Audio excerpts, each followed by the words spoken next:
one of our speakers, Miss Remy, Dr. Remy Oduyile. Dr. Remy is a seasoned mentor, professional business owner, professor who is I'm sorry, I have to read it.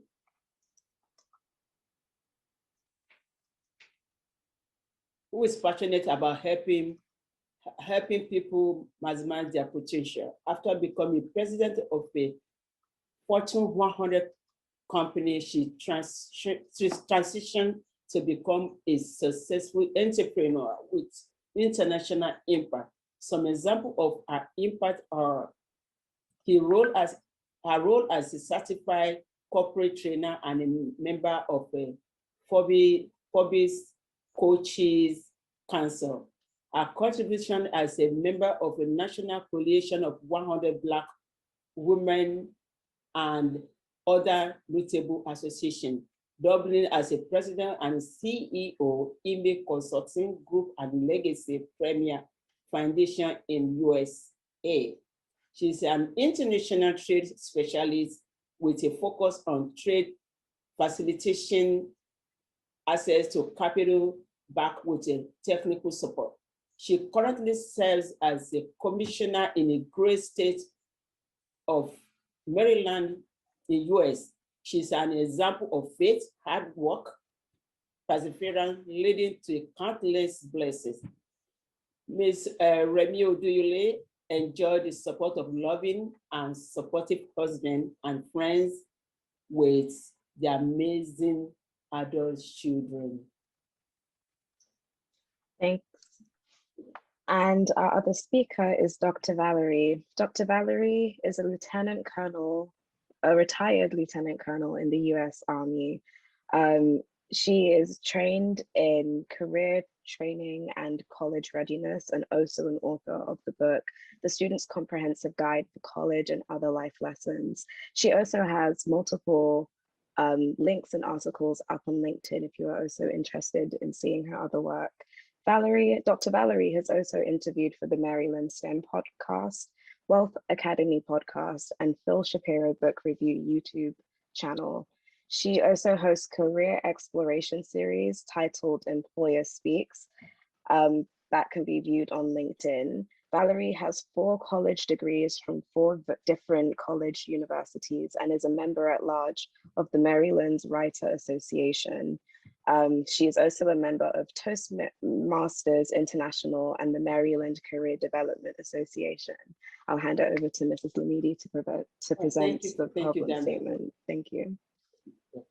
As we all know that it's teenager years, regarding our topic of today, self-discovery and unlock your potentials. There's so many facts embedded in that topic, which we want our speakers to enlighten us and to help us dissect the information so that the teenagers will be well informed in some things they are doing that they think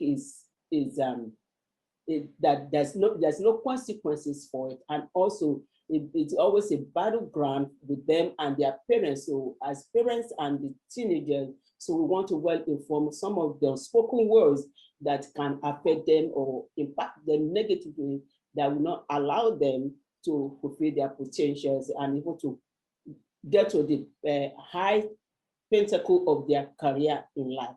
That is why we are here today to discuss, and we all have a voice. You all can contribute and say something about the topic as in your own perspective or opinion. So I'm going to move in between the two speakers to get their perspective about the topic. So I'll first of all go to Ms. Dr. Duile. So when you see the topic, what comes to your mind? First of all, thank you so much for giving me the opportunity to be on your platform, and thanks for the previous speakers who spoke eloquently. Thanks for sharing your stories. There's power in story sharing, and the beauty is it ended with success. My take on what you just asked is, of course, there are always going to be guidelines. We have to set parameters. how we said it might not be the way we, when we were growing up, had to deal with it.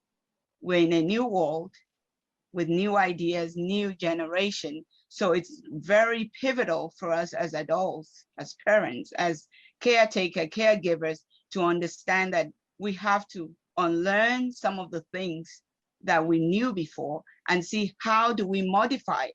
Not to say that some things were bad, but that was the best we knew then. That's the best our parents knew. But now we know better. If you know better, you do better. So I believe that someone said it, that the world we're in now is much tougher than the world that maybe you and I grew in. But again, it's a world. They have to live in it. But there has to be parameters. And to our young leaders who are hearing us right now, and you've heard the stories of everyone that have spoken, the world is for you. You have shoulders to lean on. But the question is, are you going to choose the right shoulder? Are you going to choose the right network? Because the choice is yours. No matter how much we believe that we need to do for you to be the best, you've got to want it like that. You know how you guys do. You have to want it so badly for yourself. And as adults that are listening to me right now and part of this, we have to be intentional to see how do we come to the level of understanding what the young leaders are going through. How do we integrate them to understand why it's important for us to have that tough love that they need to see?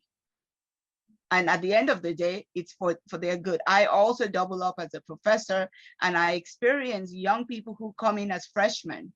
On day one of class, by the time the semester is over, they're changed.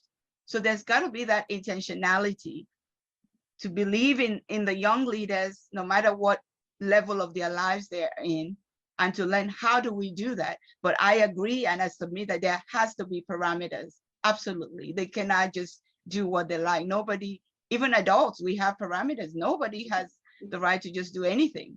So we've got to be able to guide ourselves and have that self-care to be able to build ourselves for ourselves. You didn't have to be here right now. Mom and dad, uncle and auntie might have treated you and said, oh, you need to be here. If you didn't want to come, you still won't come. But you have to self-lead. And that's what everybody that's on here, especially the young leaders, that's what you have done. And I want to commend you and congratulate you that you are clearly step in the right direction. And the sky is the beginning, not even the limit. And your best is yet to come. Just own it and know that you've got the power and you've got the people to make things happen, but you've got to want it for yourself. Thank you so much. And I'm sure I'll come back again and sing something. So thank you, Dr. Duele. So Ms. Austin, what's your take on that? Well, first, I want to say thank you so much to you for inviting me. And it was so nice to meet your co-hosts and also the speakers that preceded me, because this is a platform. This is so wonderful for self-expression as well as conversation. Now, my take on it is that I'm coming from a position of career. And as we've stated, there are parameters with careers, because as a people, we're beautiful. We have different hair textures. We have different hues of our skin. And all of those things lend themselves to self-expression in our clothing, in our hair, and in other ways that we want to say to people, look at me as a successful, confident person.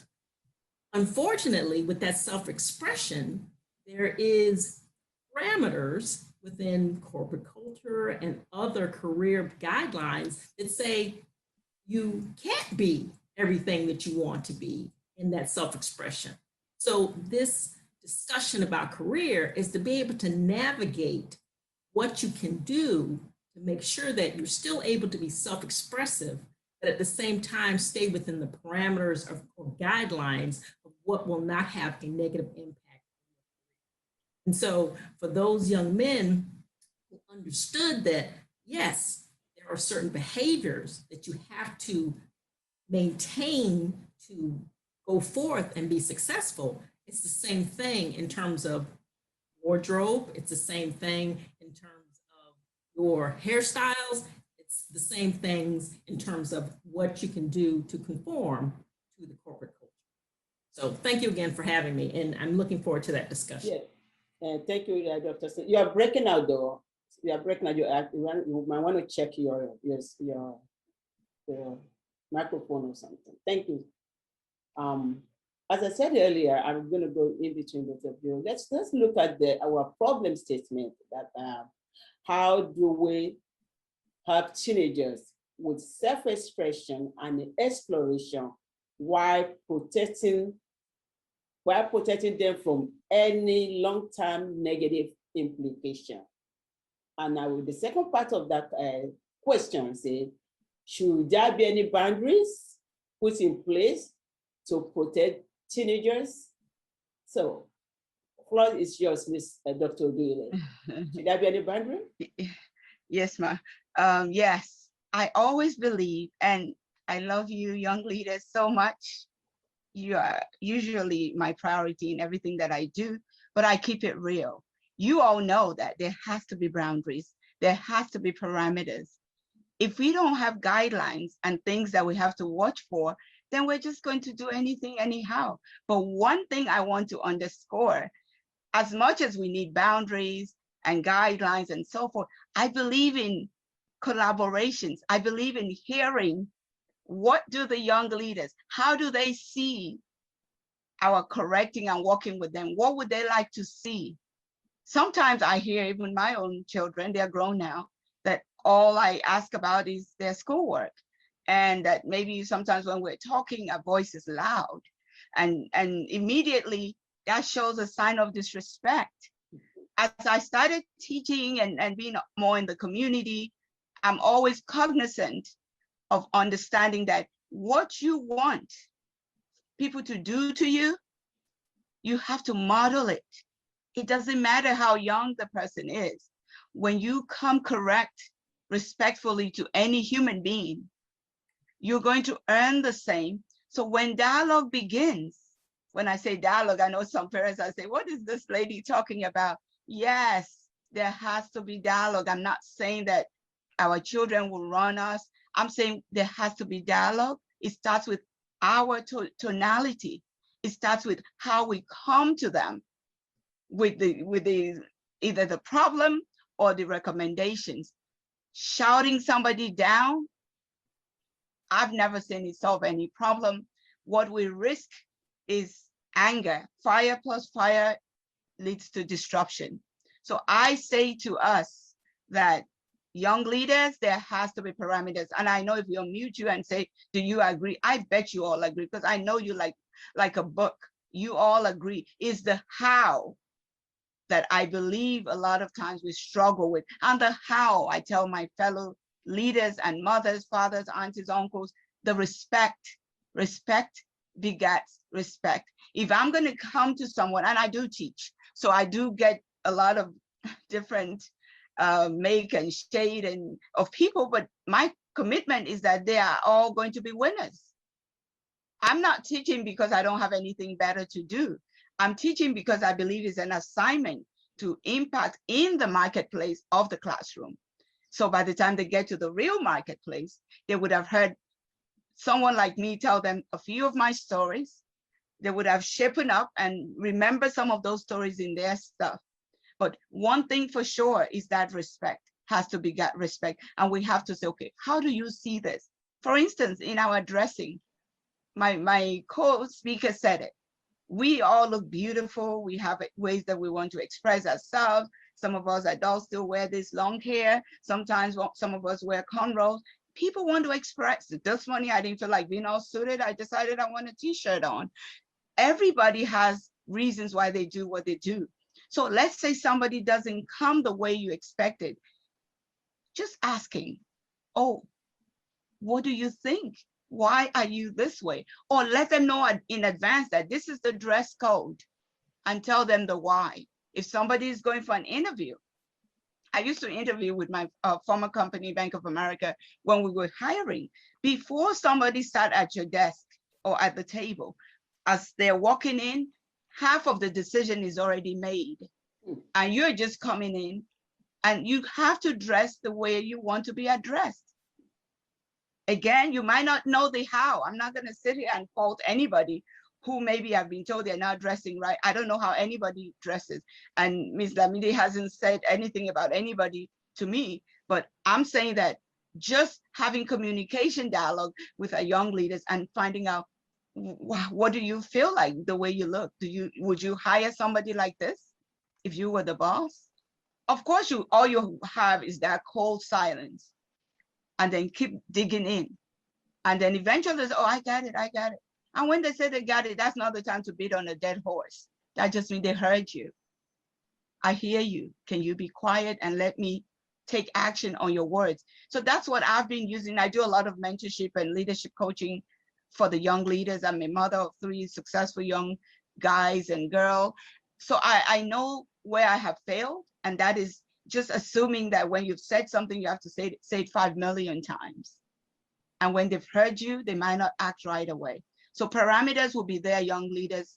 There's no way you can live life without parameters. It just has to be in collaboration. Maybe let us get your own recommendation of how should we handle this. So it becomes our baby. So we say, okay, maybe you like to have your hair somewhere funky, painted red or whatever. We say, guess what? If you were hiring somebody who you needed for a very critical job and position, would you like them to have this green hairdo?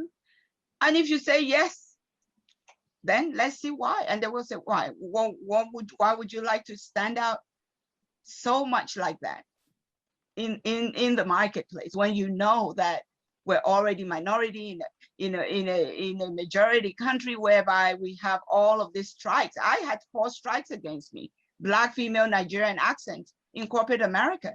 As a young teenager, I came to this country as a teenager, and I rose to vice president, from teller to vice president. But those 4 strikes, I had to embrace it and not take it personal. And I know some of you are dealing with societal issues. You're dealing with peer pressure. I get it. I know it. And we're still complaining that you're not all that when you see worse things. I get it. But all you have to do is, like Mr. Wilson said, is find the good people. If anybody is taken away from the kind of person you will be proud to be seen when your parents are there, don't bother to do it. If parents are not watching, God is watching. And I'm not trying to sound spiritual, but there's somebody greater than the adults in our lives. So let's know that there will be guidelines, and we've got to adhere to the guidelines. But I sound the warning that if we do it together, people would respond and there will be a buy-in. And gradually, somebody who decides to have all this cornrow and every row in their head as a male might just decide and wake up one day and say, okay, I want to get rid and be bored. Let's just love on people and meet them wherever they are. And the young leaders too have to understand that we come from the old school, but we're very coachable. We love you. We won't always be perfect, but we say, meet us halfway. You know the technology. Maybe show us some of those things that will make us chill out, like to tell us to just, can you relax? We don't always relax because we want the best for you. So I'm going to stop now, and maybe I'll get a chance to chime in again. So I actually really appreciate you bringing up the generational gap, because, you know, initially when Miss Lamidi asked me to host the space with her, I, for the life of me, could not figure out why. Even though she kept telling me why, I was like, no, there has to be a reason why. And now I understand why, because my experience is completely different to yours, in the sense that I too, you know, Nigerian, Black woman, I went to university in Massachusetts and couldn't get a job in America, ended up getting a job in the UK. But my experience and how I ended up in corporate UK working in financial technology is so different, because I think because I work for such a young company and the generation gap is also there, and because the people that are in this company are roughly in their 30s. I'm the youngest person in my company, but I want to say the mean age is 35. So the attitude towards dressing is just completely different. I remember when I was interviewing, my very first interview, I wore a suit. because my mom works in finance. She's an accountant. You know, Yoruba woman, when they're accountants, you know the vibe, right? So she wore a suit. She was like, Dami, you have to wear a suit. You have to do your hair like this. Your makeup has to be like this. Dami, you have to do this. You have to do that. You have to do kiniko, kiniko, kiniko, kiniko. Well-intentioned, absolutely well-intentioned, because both me and my mom had the same objective, which was me getting this job, but we had two very different approaches. And I kept telling her, Mom, look, this is financial technology. Yes, it's finance, but this is financial technology. Look at the people on the website. They're wearing jeans and a t-shirt. I don't think these people care. So my first interview, I pull up in a suit. The man that's interviewing me is wearing a hoodie. And respectfully, my mom is really on point with her advice. She has years of experience that I don't have and will have in the future, but not right now. But my point being is that, like, respectfully, yes, there are people who do make judgments. I was fortunate that I wasn't dealing with a company that was judging me based off of my appearance, and they looked at my CV and they saw something that they liked, because somebody could have said, hey, this girl doesn't know how to read the room. I'm wearing a hoodie, she's wearing a suit. Maybe she shouldn't be in this company because she can't gauge. And so, yes, there are parameters, but also as a 23-year-old who looks 16 and often has my opinion dismissed by older Nigerians because I don't look like an adult, I can tell you that a lot of the younger generation are frustrated because you've raised us to analyze, you've raised us to see things and recognize patterns. And we're seeing patterns and we're telling you, hey, this is a pattern that we're recognizing, and it's been completely dismissed. Like with my mom, love her, respect her. She's usually right, but in that instance, she's wrong. And Olumide can back me up there because he had to tell her, hey, Dami knows what she's talking about in this situation. Maybe like give her a chance here. But there are situations where respectfully, you guys are wrong. And when it comes to dressing and when it comes to where the market is moving towards in the future, you guys are on your way to retirement. The market and the industry and the way we work is changing. And if you get very caught up in the old school way of doing things, you're putting your kids at a disadvantage. So I want to now like ask you, from the perspective of a young person, in those shoes, seeing those things and trying to communicate that to their parents, how do we best communicate that to you in a way that isn't disrespectful, in a way that isn't seen as like a young person not honoring their parents? Because we still do want to be respectful, but we do often feel like that is not like heard from a young person's perspective in this conversation. May I interrupt for a moment? Go for it. That's the end of my question. This is Ms. Valerie. Oh, I also want to correct something. I'm not a doctor, by the way. I'm sorry, my fault. No problem, no problem. Okay, so when a person walks in the door, they are judged, especially for an interview. They are judged. Their hair color, their hair, their clothing, their skin color. It's just a part of who people are, okay? So it's not a right or wrong. It's in the eyes of the interviewer. Now, being a young person and going into a new industry where it's startup and you have people who are under 35, there's a different vibe for what you are wearing and who you are. It's more tolerant of things. But most people don't know what that corporate culture is.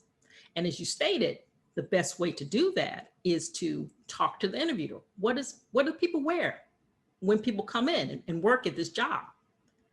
To talk to mentors, who your mother in this case was a mentor, and get her input. Another thing is to look on the website, as you did, and you saw that this is what these people wear. Therefore, people like facts. They like to be able to see things. And that is the best way for communication, is for it to be a two-way and say, look at the website. This is what people are wearing. I spoke to the interviewer. The interviewer said, this is what people are wearing.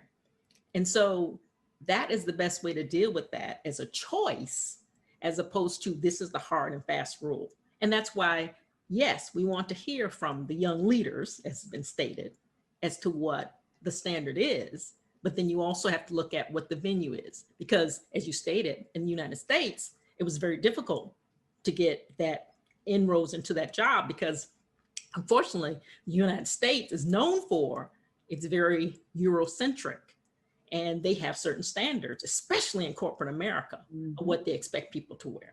So that may be an answer to your question, although you can open up to others to also answer that question. Oh, absolutely. I I don't know would, if oh, anybody sorry. else has any thoughts that they'd like to chip in.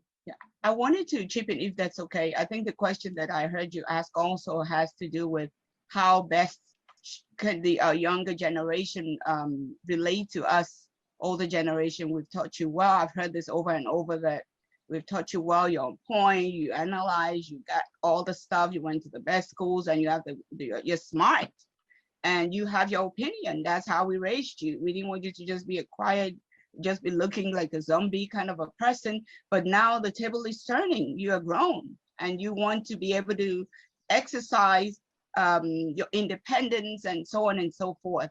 And what I've told the younger, I have a mentoring group, the people that I work with, is communication. It's just that ability to communicate. And when I say communication, we can do that all day long. We have to be intentional about the communication that we do. Don't be so reactive. Find a way. You said respect has to be there. You cannot take that out of the equation on both sides. Not even when you're talking to your parents, even when your parents are talking to you.